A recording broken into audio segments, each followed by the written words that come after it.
Hello नमस्कार साथियों, GCP science classes में आपका हार्दिक अभिनंदन है। उम्मीद है कि आप लोग बोर्ड एग्जाम की तैयारी अच्छी कर रहे होंगे। लगातार मेहनत करते रहिए ताकि रिजल्ट अच्छा आ सके। समय हमारे पास कम, पढ़ाई हमारे पास ज्यादा, और हम आप लोगों को करा रहे हैं छोटे छोटे पार्ट्स के अंदर फिजिक्स के महत्वपूर्ण प्रश्नों को। और इसी के साथ जो अगला हमारा प्रश्न है वह पढ़ने वाले हैं हाइगेंस के द्वितीयक तरंगिकाओं के सिद्धांत के आधार पर प्रकाश के अपवर्तन की व्याख्या, यानी प्रकाश के जो तरंगे हैं तरंगों के अपवर्तन की व्याख्या आपसे पूछ लिया जा सकता है। परावर्तन की व्याख्या, दो में से एक प्रश्न बेटा बोर्ड एग्जाम के अंदर बनता है। तो हम बेटा ज्यादा वीडियो लॉन्ग ना बना के छोटे छोटे पार्ट्स में आप लोगों को टोटल टॉपिक कंप्लीट करा देंगे। चिंता ना करिए, जो टॉपिक आपको आ रहा है उसको बेटा छोड़िए, जो नहीं आ रहा है उसको रिवीजन कर लीजिएगा। ठीक है, चलते हैं अपने टॉपिक की ओर। तो हम पढ़ने वाले हैं तरंगों के अपवर्तन की व्याख्या किसके आधार पर? हाइगेंस के द्वितीयक तरंगिकाओं के सिद्धांत के आधार पर। अब किसे कहते हैं प्रकाश का अपवर्तन? तो देखो, जब कोई प्रकाश की किरण एक माध्यम से दूसरे माध्यम में प्रवेश करती है, जब कोई प्रकाश की किरण एक माध्यम से दूसरे माध्यम में प्रवेश करती है तो वह सीधी न जाकर अपने मार्ग से कैसी हो जाती है? विचलित हो जाती है। प्रकाश की यही घटना क्या कहलाती है? प्रकाश का अपवर्तन। क्या कहलाएगी? प्रकाश का अपवर्तन। समान माध्यम में प्रकाश की चालें समान रहती हैं, जबकि अगर माध्यम अलग अलग हो जाए तो इनकी चालें भी कैसी होती हैं? अलग अलग होती हैं। जैसे वायु या निर्वात में प्रकाश की चाल 3 × 10⁸ मीटर प्रति सेकंड होती है। लेकिन हमें इसके नियम की व्याख्या करनी है। पहला नियम क्या है? पहला नियम यह है कि आपतित किरण, अविलंब तथा अपवर्तित किरण तीनों का तल बिंदु क्या होता है? एक ही होता है। दूसरा, आपतन कोण I तथा अपवर्तन कोण R की ज्या का जो अनुपात होता है सदैव कैसा होता है? नियतांक होता है। इसी नियम को हमें सिद्ध करना होता है। द्वितीय नियम देखो, सबसे पहले एक क्या लेंगे? एक सरफेस ले रहे हैं, एक सतह ले रहे हैं x डैश, एक सतह ले रहे हैं और इस पर हम क्या कर रहे हैं? दो तरंगों को आपतित कराएंगे। दो तरंगों को आपतित कराएंगे। कहीं बिंदु प्रकाश स्रोत है, वहां से दो तरंगें आपतित कराएंगे इस सरफेस पर। ठीक है, मान लिया एक बिंदु ये रहा, एक बिंदु ये रहा। अब दो तरंगें बेटा इससे चलेगी। तो जब बताओ, आप पहले ये बताओ, सबसे पहले सरफेस से कौन सी वाली तरंग? ये वाली तरंग बेटा इस सरफेस से पहले टकराएगी और ये वाली सरफेस में कैसे टकराएगी? बाद में। ठीक है, तो ये वाली तरंग है बेटा सरफेस कहां टकराई? ए पर, बिंदु ए पर। सरफेस के जो ये अपवर्तक पृष्ठ है, अपवर्तक पृष्ठ के बिंदु ए पर जाके टकरा जाती है। ठीक है, और सेम बराबर दूरी पर बेटा इसे भी चला के लेकर जाओ। ठीक, ये यहां पर इतनी दूरी, समान दूरी तय करेंगे। अब तरंगों पर जो तरंगाग्र होता है वह कैसा होता है? लंबवत होता है। तरंगों पर जो तरंगाग्र होता है वह कैसा होता है? लंबवत होता है। क्लियर? इस तरीके से तो यहां पर एक नया तरंगाग्र क्या बन जाएगा? ए बी बन जाएगा। नया तरंगाग्र क्या बन जाएगा? A B. अब इस पर क्या डाल रहे हैं? हम लंब डाल दे रहे हैं। इस पे हम क्या डाले? लंब डालेंगे। तो जो ये हमारा अभिलंब है, ये हमारा जो अभिलंब एन डैश अभिलंब, और ये हमारी आपतित किरण है, तो इसके बीच बनने वाले कोण को हम क्या बोलेंगे? आपतन कोण I। क्या बोलेंगे? आपतन कोण I। क्लियर? अब क्या होगा?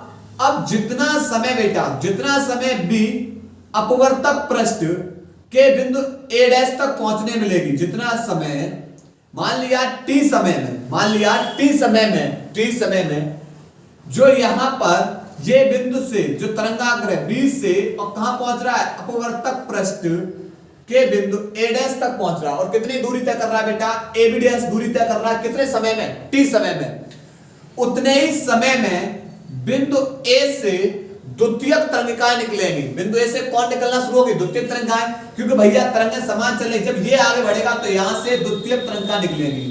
अब ऊपर वाला जो माध्यम मान लिया, यह माध्यम हमारा कौन सा है? विरल माध्यम मान लिया, विरल माध्यम है। और इसमें चाल कौन सी है? B1 है।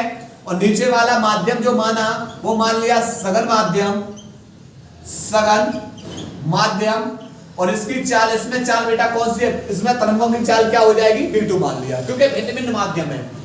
अब जब कोई प्रकाश की किरण विरल माध्यम से सघन माध्यम में जाती है तो यह सीधी न जाकर अभिलंब की ओर क्या होती है, झुक जाती है। अभिलंब की ओर क्या हो जाती है, झुक जाती है। और जब कोई प्रकाश की किरण सघन माध्यम से विरल माध्यम में जाती है तो अभिलंब से दूर हटती है। क्लियर? तो यह प्रकाश की किरण बेटा, तो यहां से द्वितीयक तरंगिका निकलेंगी और निकलकर जितनी दूरी बेटा, जितनी दूरी बी ए डैश तक तय करेगा उतने ही समय में द्वितीयक तरंगिकाएं कितनी दूरी तय कर लेंगी। मान लिया यहां से बेटा ये तरंगिका बेटा यहां पर कहां पहुंच जाएगी, बी डैश तक। कहां पहुंच जाएगी, बी डैश तक। और एक नया तरंगाग्र क्या बन जाएगा, नया तरंगाग्र ए डैश बी डैश बन जाएगा। नया तरंगाग्र क्या बन जाएगा, ए डैश बी डैश। क्लियर? अब होगा क्या, इस पर डाल रहे हम लंब, इस पर हम क्या डाल रहे हैं, लंब। क्लियर? अब इन तरंगाग्र को बेटा, इस तरंगों को बेटा आगे क्यों ले जाएंगे, तरंगों को आगे क्यों ले जाएंगे, तो ये तरंगें भी तो बेटा आगे बढ़ेंगी। अब चूंकि विरल से सघन में आ रही है तो सीधी न जाकर अभिलंब की ओर क्या होगी, झुक जाएंगी। क्लियर? अब यहां से ये बेटा हमारा अभिलंब है एन डैश, और देखो ये अपवर्तित किरण और ये अभिलंब, इसके बीच बनने वाले कोण को, इसके बीच बनने वाले कोण को अपवर्तन कोण क्या बोलते हैं, आर। क्या बोलेंगे, अपवर्तन कोण आर। क्लियर? अब देखो यहां से सबसे पहले हम क्या निकाल ले रहे हैं, ये दूरियां निकाल ले रहे हैं। ये दूरियां हमें समय पता है भाई, इस माध्यम यहां से यहां तक बी से ए डैश तक पहुंचने में बेटा कितना समय लगा, टी।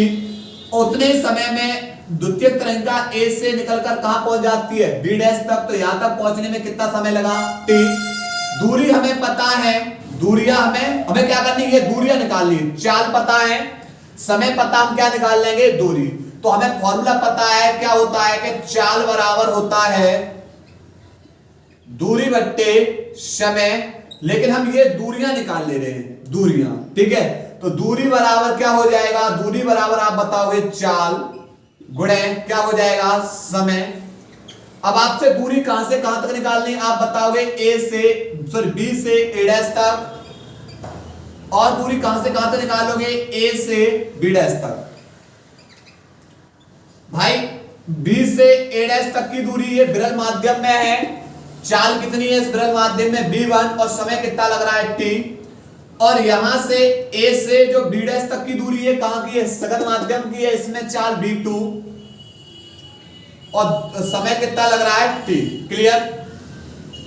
अब इसके बाद आते हैं, देखो अगर ये बेटा कोण I है तो ये वाला कोण कितना हो जाएगा, सर ये R है, ये अपवर्तन कोण कौन सा है, R है, अपवर्तन कोण R है, तो ये वाला एंगल कितना हो जाएगा, आप बोलोगे ये एंगल तो 90 अंश है।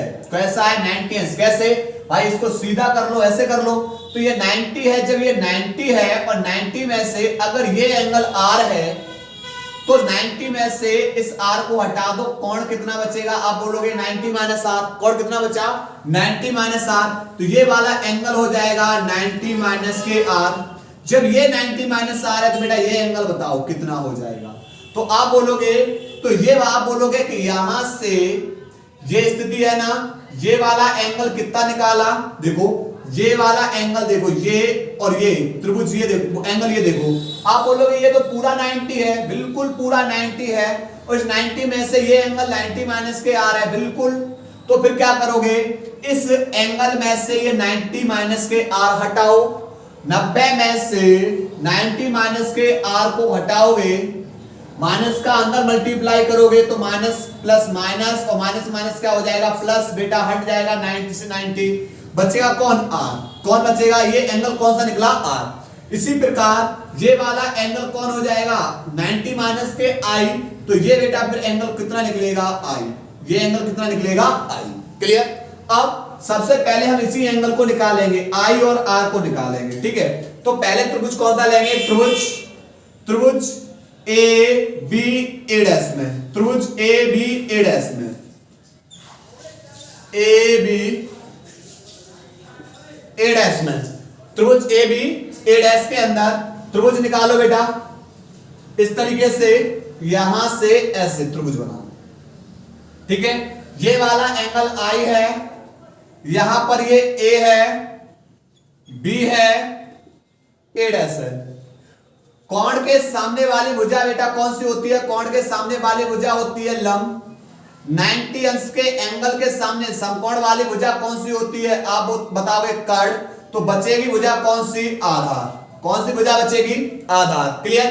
तो यहां से बेटा क्या करना है? लगा देना है साइन थीटा बराबर क्या होता है? लंब बटे कर्ण। तो साइन थीटा की जगह कोण बेटा हमारा आई है बराबर लंब वाली भुजा है बी ए डैश वट्टे कर्ण वाली भुजा ए डैश ए डैश। क्लियर? तो साइन आई बराबर बी ए डैश। आप बोलोगे बी इंटू में टी, बी 1 इंटू में कौन है? टी बट्टे ए डैश। समीकरण नंबर 1, समीकरण नंबर 1। क्लियर? इसी प्रकार अब दूसरा त्रिभुज लेंगे जिसके अंदर कोण आर है। दूसरा कोण कौन सा? आर। तो यहां पर कोण आर किस त्रिभुज के अंदर आएगा? आप बोलोगे A dash A B A dash के अंदर कोण ये आर आ जाएगा। तो त्रिभुज बी ए डैश ए, या ऐसे लिख लो त्रिभुज ए बी ए डैश में निकाल लो बेटा त्रिभुज को बाहर निकालेंगे। देखो ये एंगल आर है, ये ए डैश है, ये ए है, ये बी है। कोण के सामने वाली भुजा बेटा कौन होती है? लंब। और ये समकोण त्रिभुज है, समकोण त्रिभुज के समकोण है, समकोण के सामने वाली भुजा कर्ण, 90 अंश के सामने वाली भुजा कर्ण। तो बचा कौन? आधार। लगा बेटा यहां से साइन थीटा, थीटा की जगह कोण हमारा कौन सा? आर बराबर लंब वाली भुजा आप बोलोगे ए बी। लंब वाली भुजा बेटा कौन सी है? A B dash. लंब वाली भुजा कौन सी है? ए बी डैश बट्टे कर्ण वाली भुजा कौन सी है? ए डैश। आप बोलोगे हमें पता क्या कि ए बी डैश बराबर क्या है? B2 इंटू में टी। तो साइन आर बराबर हो जाएगा B2 इंटू में टी बट्टे ए डैश। समीकरण नंबर 2। अब करना क्या है? समीकरण 1/2, समीकरण 1/2। तो समीकरण 1/2, समीकरण 1 ये रहा हमारा और समीकरण 2 हमारा ये रहा। तो LHS हम भाग देंगे RHS में। इसकी LHS में साइन आई में भाग करेंगे साइन आर का बराबर। RHS में B1 इंटू में टी बट्टे ए डैश बट्टे इसकी RHS B2 इंटू में टी बट्टे ए डैश। तो यहां से हुआ क्या? इससे ये कैंसिल, टी से टी कैंसिल, बाहर का बाहर गुणा, अंदर का अंदर गुणा। क्लियर? तो यहां से क्या निकलेगा कि साइन आई बट्टे साइन आर बराबर बाहर B1 का गुणा इसमें करोगे, एक में करो, यहां एक बचेगा तो ये वही रहेगा B1 और बट्टे, और यहां पर B2 का गुणा इसके अंदर करोगे तो B2। और यही हमें क्या करना होता है? निकालना होता है, यही हमें सिद्ध करना होता है। क्लियर? तो यहां साइन आई बट्टे sign are equal to B1 बट्टे B2। ठीक है? तो ये था हमारा कौन सा? हमारा अपवर्तन के सिद्धांत, अपवर्तन का नियम हमने ज्ञात कर लिया। ठीक है? नोट करिए बेटा इसको।